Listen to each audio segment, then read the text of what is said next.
Good to be with you once again, brothers and sisters, and all praises to the Most High. Let me host the Apostle Reuben of IUPR Bible Radio, podcasting out of Little Rock, Arkansas, to the true saints of the Most High God. Now, we're at Deuteronomy 32 and 8. We're going to read Deuteronomy 32, verse 8 and 9. But before we get into it, there was a question asked. And the question was asked, was does God favor Israel only? That is the question that was asked. And the answer was no, God favors all. He doesn't favor Israel only. That's what he said. But you know, when he said that, I would have expected the person that asked the first part of the question to ask another one. Now, in my mind, that's what I was thinking. They need to ask one more question. I was going to see if they were going to do it. But as he answered, no, God favors all, the woman said, okay.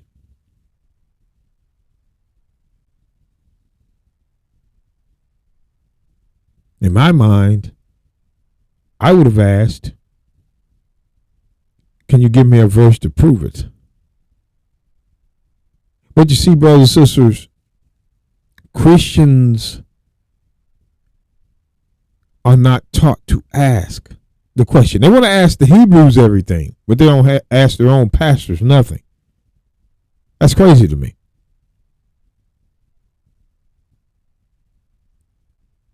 You have to have the sense to go further with some things.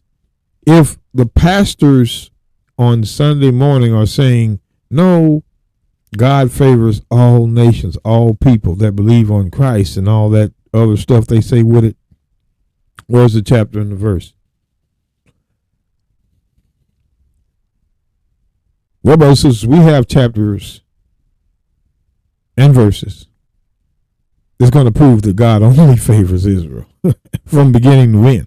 We're going to show you from beginning to end through prophecy. So let's begin. Deuteronomy 32 and 8. When the Most High divided the nations their inheritance, when he separated the sons of Adam, he set the bounds of the people according to the number of the children of Israel. Why? Why did God do that? When he separated the sons of Adam, sons of Adam now, he set the bounds of the people according to the number of the children of Israel. For the Lord's portion is his people. So when he set the bounds for every nation, he chose Israel for his people. All these nations, he chose one. There it is. That's favor.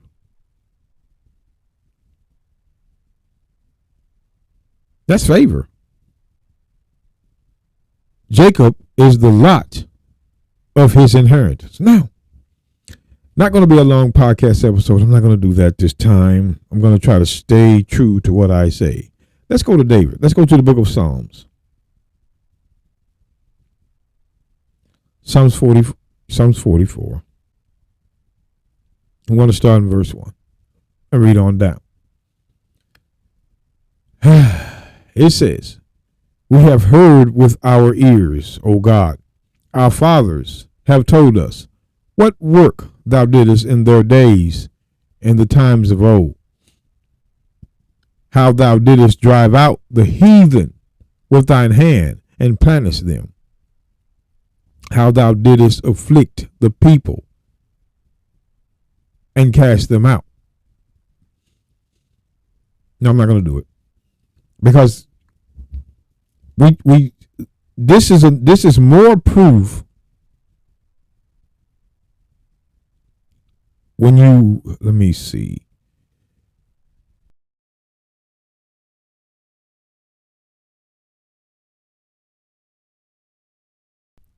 Again,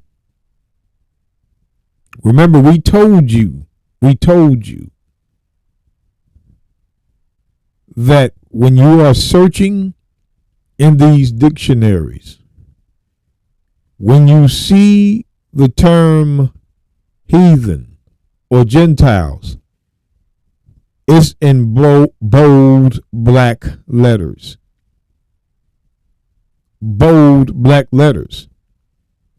What they mean is people, nation. Bold black letters. That's what it means. The stuff they have below it, they add that. They see what it means is in the bold black letters. Notice, uncircumcised has no nations or people. It's anybody that is not anybody that is uncircumcised. Anybody, making them a Gentile. We're telling you, brothers and sisters. Notice, uncircumcised is anybody that is not under the Judean rite of the removing of the foreskin and the keeping of the sacrifice. But when you have heathen and Gentiles, people, nation, people. So let's go right on back to the Bible and see if that's true. Psalms 44:2.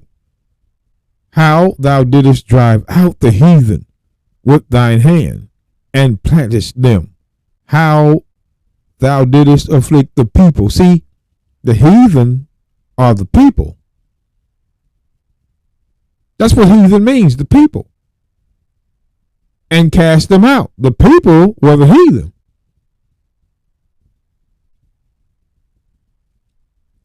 You do not see usually a non-Israelite. You see people,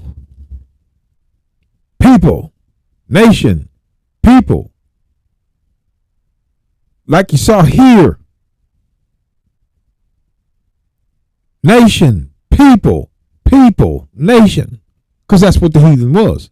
Just a people or a nation. That's the meaning of it. Like Gentiles is nation, people. Or uncircumcised. These are the definitions, brothers and sisters, that can be proven in the text. So let me, it's not what I'm not going to do this. I'm not going to do this. How thou didst drive out the heathen with thine hand, and didst and plantest them. How thou didst afflict the people and cast them out. Let me just go and keep reading. For they got not the land in possession by their own sword, neither did their own arm save them. Talking about Israel, but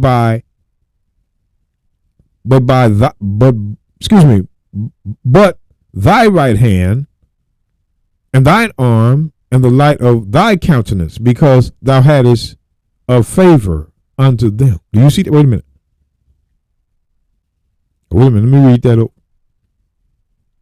Matter of fact, let me go back up to verse 2 and read it again. I'm sorry, brothers. You gotta excuse me. How thou didst drive out the heathen with thine hand, and plantest them. How thou didst afflict the people, and cast them out. Now watch this. For they is Israel, got not the land in possession by their own sword, neither did their own arm save them, but thy right hand and thine arm and the light of thy countenance, because thou hadst a favor unto them. God had a favor unto who? Israel.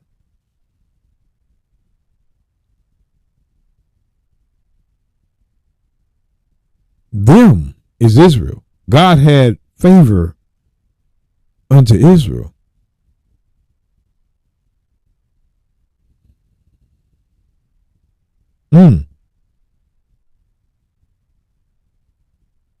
Let's go to Psalms 106. And even before we go to Psalms 106, I just wanted to show you something. Psalms 106, and then we're going to start in verse 1 again.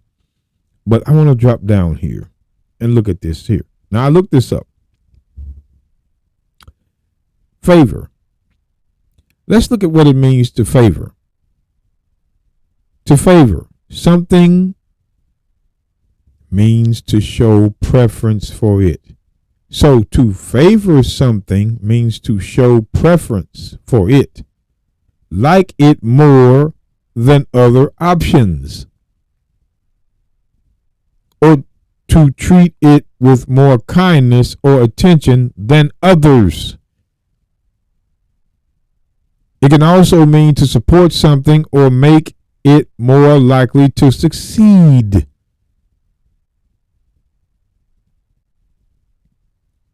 Here's a more detailed breakdown. Preference. Favoring something indicates a liking for it, a preference for it over other alternatives. That's what it means to favor. When God favors something, it's over others, other options, or other nations. To favor something means, we're back at the top. To favor something means to show preference for it, like it more than other options, or to treat it with more kindness or attention than others. It can also mean to support something or to make it more likely to succeed. So look at that. You can see, to favor something means to show preference for it, to like it more than other options.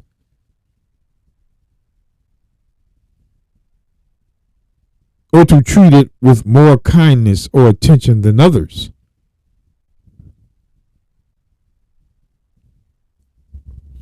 Psalms 106. We're coming back here. Psalms 106, verse 1. Praise ye the Lord. O give thanks unto the Lord, for he is good, for his mercy endureth forever. Who can utter the mighty acts of the Lord? Who can show forth all his praise? Blessed are they that keep judgment. That's the law. And he that doeth righteousness at all times. Yes, sir. Yes, sir. Remember me, O Lord, with thy favor, that thou bearest unto thy people. O visit me with thy salvation. Okay. Remember me, O Lord, with the favor that thou bearest unto thy people. Thy people is Israel. Thy people is Israel. God had, see what happened when you read something. God had favor unto Israel.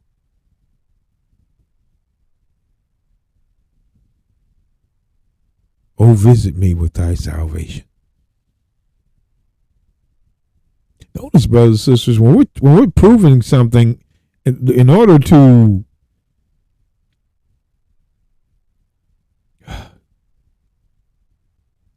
look. Let's. We're going to read this again. We're going to go down to verse 5. It says, "Blessed are they that keep judgment." That's the law.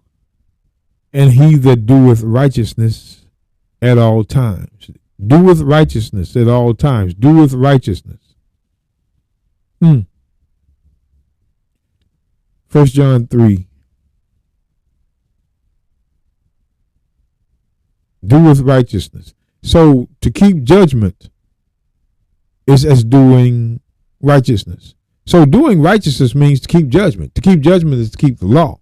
So when we go to 1 John 3, and remember, blessed are they that keep judgment, and he that doeth righteousness at all times. So let's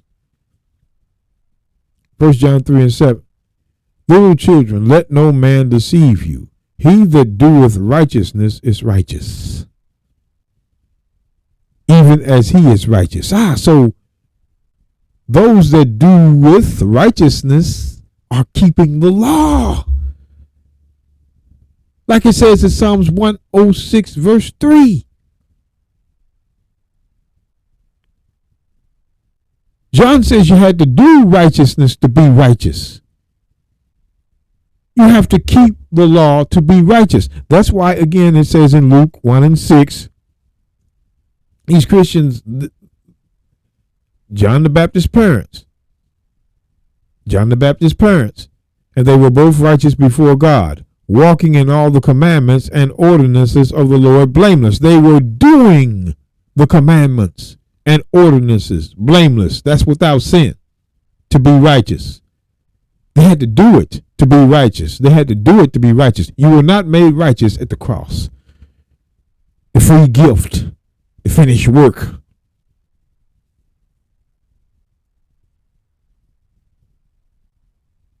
These Christians, man. But let's go back to Psalms 106.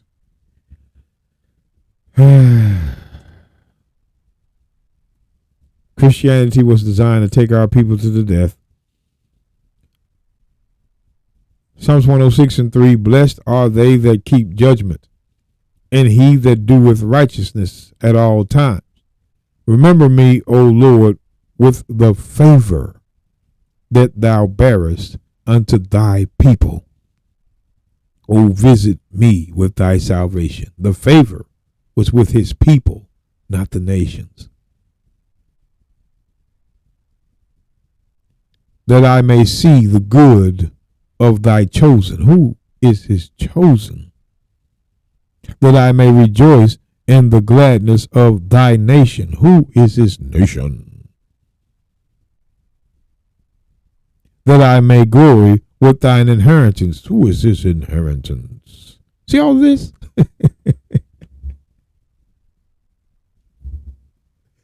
You see? These things are being read to you, brothers and sisters.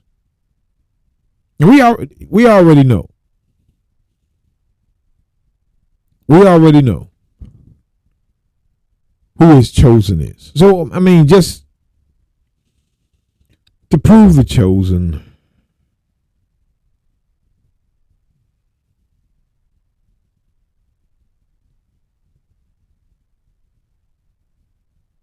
to prove the chosen. Let's get the book of Isaiah 44 verse 1. Let's look and see who this chosen is. Yet now hear, O Jacob, my servant, and Israel, whom I have chosen. There it is. Israel is his chosen.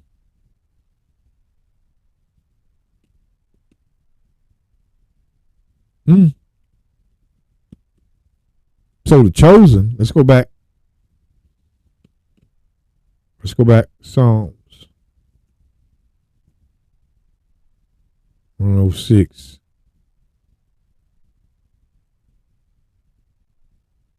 Verse 4. Remember me, O Lord, with the favor that thou bearest unto thy people. That's Israel. O visit me with thy salvation, that I may see the good of thy chosen. That's Israel. That I may rejoice in the gladness of thy nation. That's Israel. That I may glory with thine inheritance. And that's Israel. This, the favor, brothers and sisters, the favor was to Israel in the past. Now we're going to take a look at Israel being favor in the future. We got them both. I want to get the book of Psalms, chapter 102. Now, David is going to tell a prophecy from the Holy Spirit, and we're going to look at it. The book of Psalms, chapter 102, verse 12.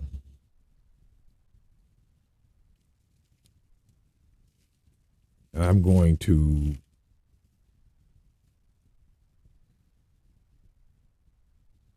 Psalms 102 and 12.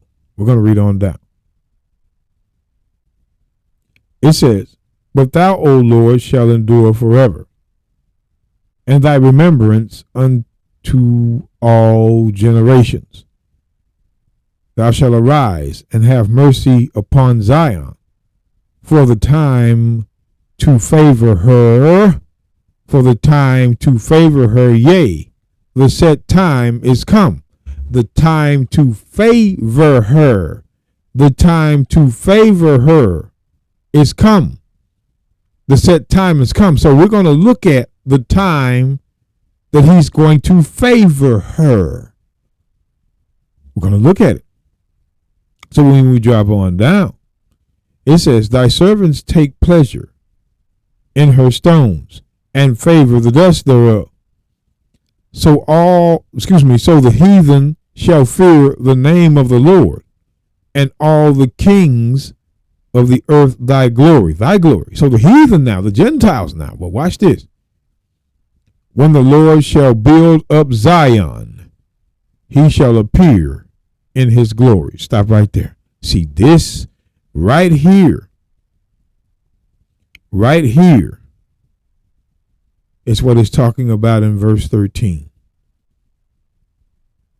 The time he's going to favor her. The her is Zion, the set time. We already know it's Luke 21:24, until the times of the Gentiles be fulfilled. That's the set time. To favor her, that time is come. This is a prophecy. But what? Let's go down. Psalms 102:16 again. When the Lord shall build up Zion, he shall appear in his glory. What does it mean, build up Zion? Let's get the book of Jeremiah. We're going to show you what it means when we talk about build up Zion. Jeremiah 33.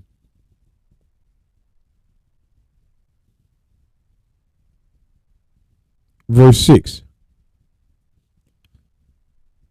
It says, behold, I will bring it health and cure, and I will cure them, and will reveal unto them the abundance of peace and truth.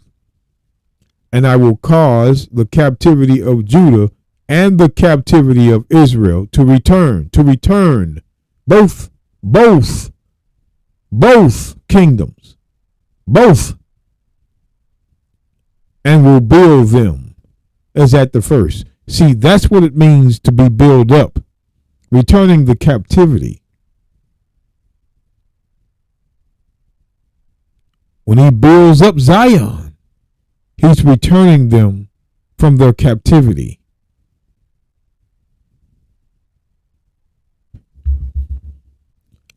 And I will cleanse them from all their iniquity whereby they have sinned against me. And I will pardon all their iniquities whereby they have sinned and whereby they have transgressed against me. God has not done that yet. He has not cleansed us as a nation from our sins. He has not done that. The Christians already know this is a future prophecy.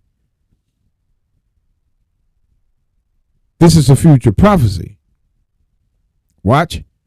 And it shall be to me a name of joy, a praise and an honor before all the nations of the earth, which shall hear all the good that I do unto them. The nations shall hear about all the good he's going to do unto them. The them is Israel by themselves, man. And they shall fear and tremble for all the goodness and for all the prosperity that I procure unto it. It is Zion. See, God is going to do good unto Israel, not the nations. No one else is included in that. Whether you're scattered far or you were near.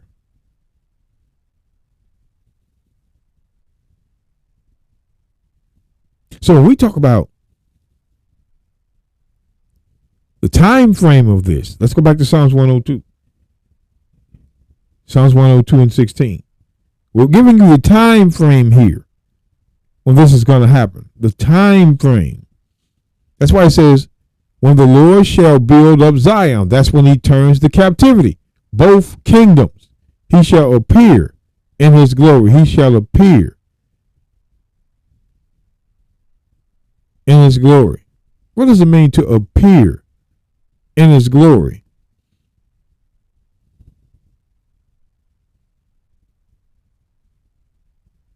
remember it says up verse 15, so the heathen shall fear the name of the Lord, the Gentiles, the nations, the people, and all the kings of the earth, thy glory, thy glory, thy glory. Look at this, look at this glory now.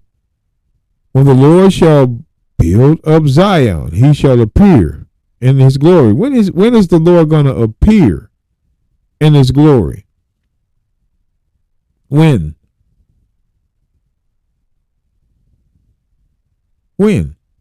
The book of Matthew. We're giving you the time frame. The book of Matthew. One verse. Get to the point. Matthew 24:30. And then shall appear the sign of the Son of Man in heaven. And then shall all the tribes of the earth mourn. And they shall see the Son of Man coming in the clouds of heaven with power and great glory. They shall see the Son of Man coming. See, and then shall appear the sign of the Son of Man in heaven. You shall appear the sign of Son of Man, and then all the tribes of the earth shall mourn, and they shall see.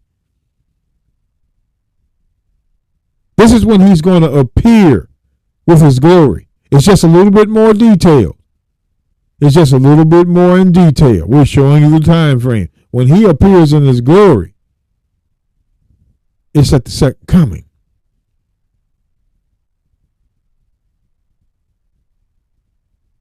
And then shall appear the sign of the Son of Man in heaven. And then shall all the tribes of the earth mourn, and they shall see the Son. See. So when he appears with the sign, they're going to see him. And he's going to come from the heavens with power and great glory. Glory. This is when Christ is going to appear in his glory right here. That's why it says in the book of Psalms. We're showing you the time frame. See, the law is spiritual, brothers and sisters. The Christians they don't want you to know that law is spiritual. They don't want you to know that these prophecies can be found in other places in the Bible. When it says in Psalms 102:16, when the Lord shall build up Zion, he's building us up by returning the captivity. And he shall appear in his glory. He's going to appear in his glory in his second coming.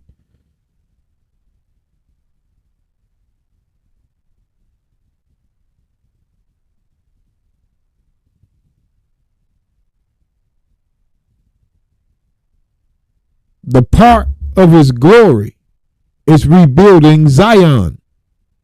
But it's not going to happen.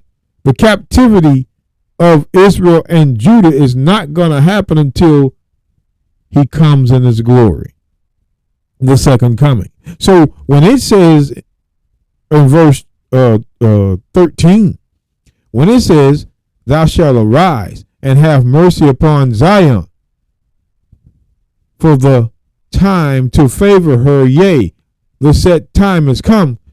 When Christ returns, or when God the Father decides to favor her, it will be at the appearing of Christ in his second coming. That's why it says he shall appear in his glory. That's when he's going to appear in his glory, the second coming. Matthew 24:30. So at this time, she is favored. When it says, thou shalt arise and have mercy upon Zion, for the time to favor her, yea, the set time has come. So the time that he's going to favor Israel is when he appears in the second coming. So whatever time period it is, he's still going to favor Israel.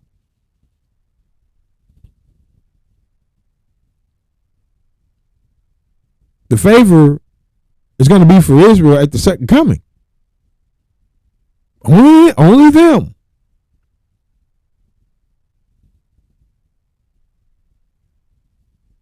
We took you as far into the future as we could. See, these Psalms, David was a prophet, brothers and sisters. That's what they don't want you to know. They just think David just wrote a bunch of words on paper. No, David was a prophet. David was a prophet. If you Acts 2, David saw the end as well as the rest, and we just had an example of it. But your pastors downplay the Old Testament. So watch this. Acts 2:29. Men and brethren, let me freely speak unto you of the patriarch David, that he is both dead and buried, and his sepulchre, or sepulchre as they would call it, is with us unto this day. Therefore, being a prophet, and knowing that God has, therefore being a prophet, who is the prophet? David, in verse 29. Therefore, being a prophet, and knowing that God has sworn with an oath to him, that of the fruit of his loins, according to the flesh, he would raise up Christ to sit on his throne. So, David was a prophet. And he's telling a prophecy in Psalms 102. He's showing us favor being showed to Israel in the end times. That's why he says in verse 13, thou shalt arise and have mercy upon Zion, for the time to favor her. Yea, the set time has come. So there's going to come a time he's going to favor Zion alone. For thy servants take pleasure in her stones, and favor the dust thereof.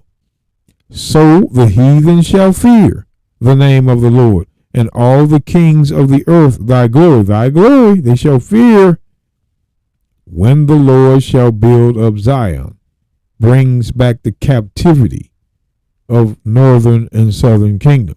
He shall appear in his glory at the second coming. Matthew 24, verse 30. He shall appear.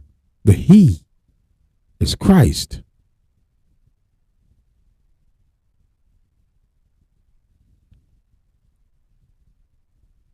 These all are prophecies,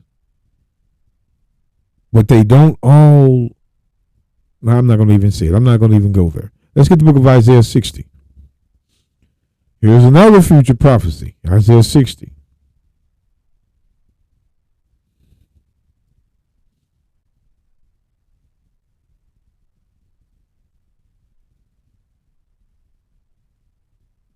Verse 9. It says, surely the isles shall wait for me, and the ships of Tarshish first, to bring thy sons from far. Thy sons is Israel's sons, their silver and their gold with them. See, notice, these faraway lands have our people there. They have our people. And they're going to bring our people to us at a set time. Surely the isles shall wait for me, and the ships of Tarshish first, to bring thy sons from far, their silver and their gold with them, unto the name of the Lord thy God, and to the Holy One of Israel. Notice, name of the Lord thy God and to the Holy One. So there's a Lord thy God and a Holy One of Israel. Notice that, a Lord thy God and to the Holy One of Israel. That looks like two. And we're going to go into it, brothers and sisters. We're going to go into it. Because he hath glorified thee. The thee is Israel, but pay attention. And the sons of strangers shall build up thy walls, and their kings shall minister unto thee. For in my wrath I smote thee, but in my favor. But in my favor have I had mercy on thee. Who is he talking about? In my favor I have mercy on thee. Israel. No matter what time, God had favor for one people, and that's Israel. These are prophecies, brothers and sisters. These are prophecies.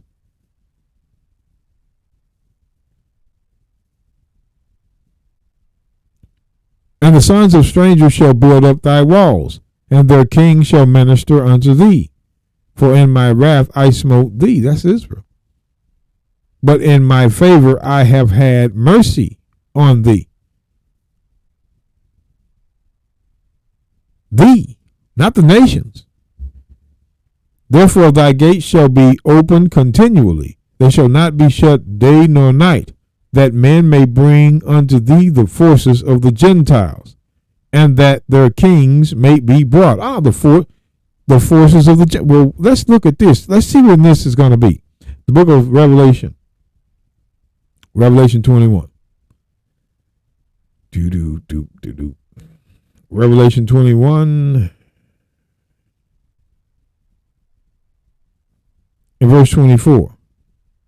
And the nations of them which are saved shall walk in the light of it. The nations of them that are saved. Now, again, brothers and sisters, you got to think about this.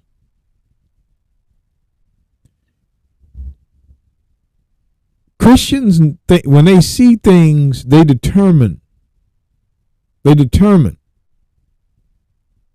right away when it comes to that point they want to make, like nations, Gentiles, of them which are saved shall walk in the light of it. And the kings of the earth do bring their glory and honor unto it. But look at the next verse. And the gates of it shall not be shut at all by day, for there shall be no night there. And they shall bring the glory and honor of the nations unto it. Now remember, John writes it a little bit different than Isaiah.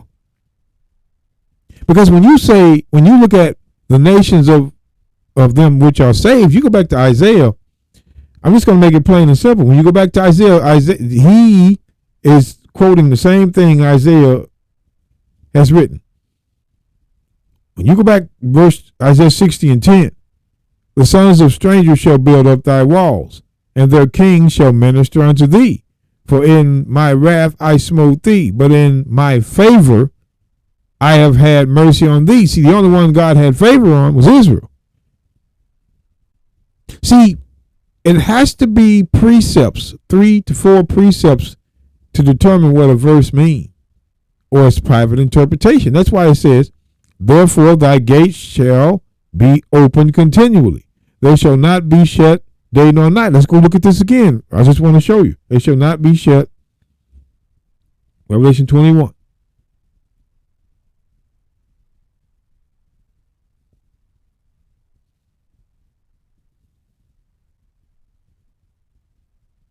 Now remember, therefore thy gates shall be open continually. They shall not be shut day nor night, that men may bring unto thee the forces of the nations, and that their kings may be brought. So you see what this says? Now, look at this. Revelation 21:24. And the nations of them which are saved. So who was saved? God only had favor for Israel. He didn't have favor for all nations. So those nations, we keep telling you, you must have proof that those nations are all nations. And if it's not, there's no proof with it, they're lying. We just saw the same thing in Isaiah 60 and 10.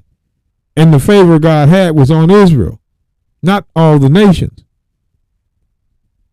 You have to see it in 2 places, brothers and sisters, 3 places, 4 places, or they're just making this up. Now, I knew I could have took a more detailed account on this. I could have went back to Genesis again and all that, but I didn't. It's not going to be a long podcast episode.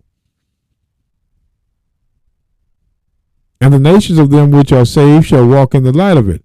And the kings of the earth do bring their glory, or forces, and honor unto it.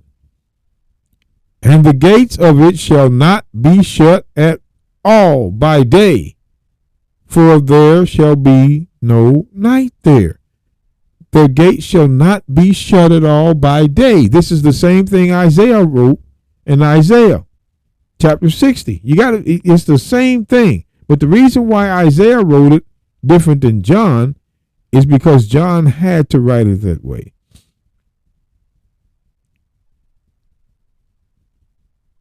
Again, and the sons of strangers shall build up thy walls. Sons of strangers that builds up the walls would be who? Come on now. And their king shall minister unto thee. For in my wrath I smote thee, but in my favor have I had mercy on thee. Therefore thy gates shall be open continually. They shall not be shut day nor night, that men may bring the forces of the Gentiles, that their kings may be brought. Now, John couldn't write it like this because John couldn't make it look like, because if Rome sees it this way, they would have thought war was coming. So, and people don't understand, Rome could confiscate these letters these apostles wrote. The Christians, they already have this idea, but they try to act like it doesn't exist to stay away from, I guess, telling the truth.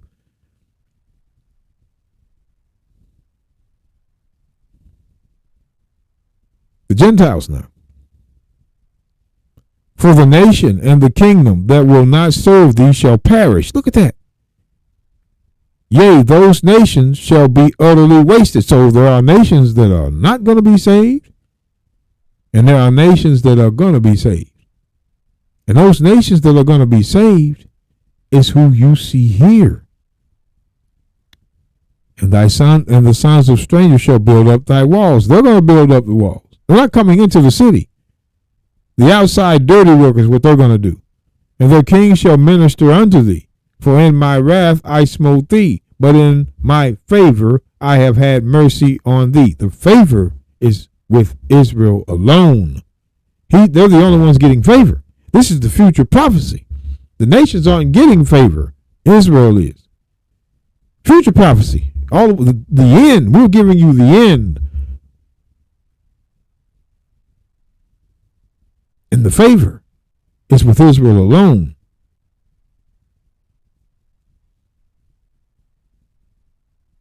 The same thing that's written in Isaiah 60:11.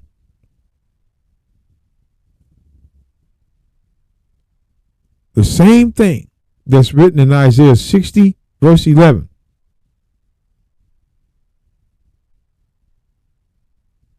When it says, therefore thy gate shall be open continually. They shall not be shut day nor night. It says right here in Revelation 21:25.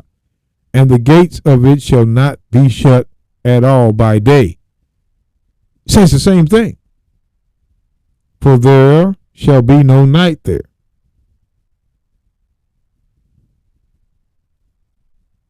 Why? How?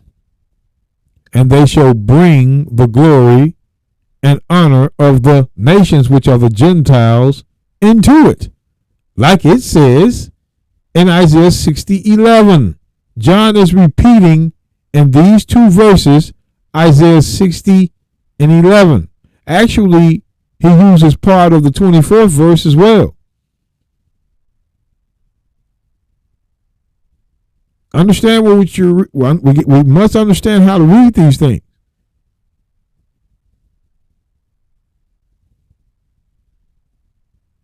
From the past to the future, God has favor unto Israel. And favor, to favor something means to show preference for it, like it more than other options, or to treat it with more kindness or attention than others. It can also mean to support something or make it more likely to succeed. That's to get the kingdom. So as you can see, to favor something, it's you can see how it is. Just replace that something with someone. To favor someone means to show preference for them, to like them more than other people, or to treat them with more kindness or attention than other people. The reality is, brothers and sisters, God favored Israel from beginning to the end. And with that, brothers and sisters, all praises to the Most High. We can't keep listening to these people. These people will say anything. You know, brothers and sisters, the reality is they don't like the fact that God does not want them. They have taught, many of these Caucasians, many of these Caucasian pastors, false teachers, excuse me, many of these false teachers, the Caucasians along with the Negro, cannot let people think that God favors the people and not all. They cannot let that get out. So they do everything in their power to blaspheme the name of God and to lie against the Bible.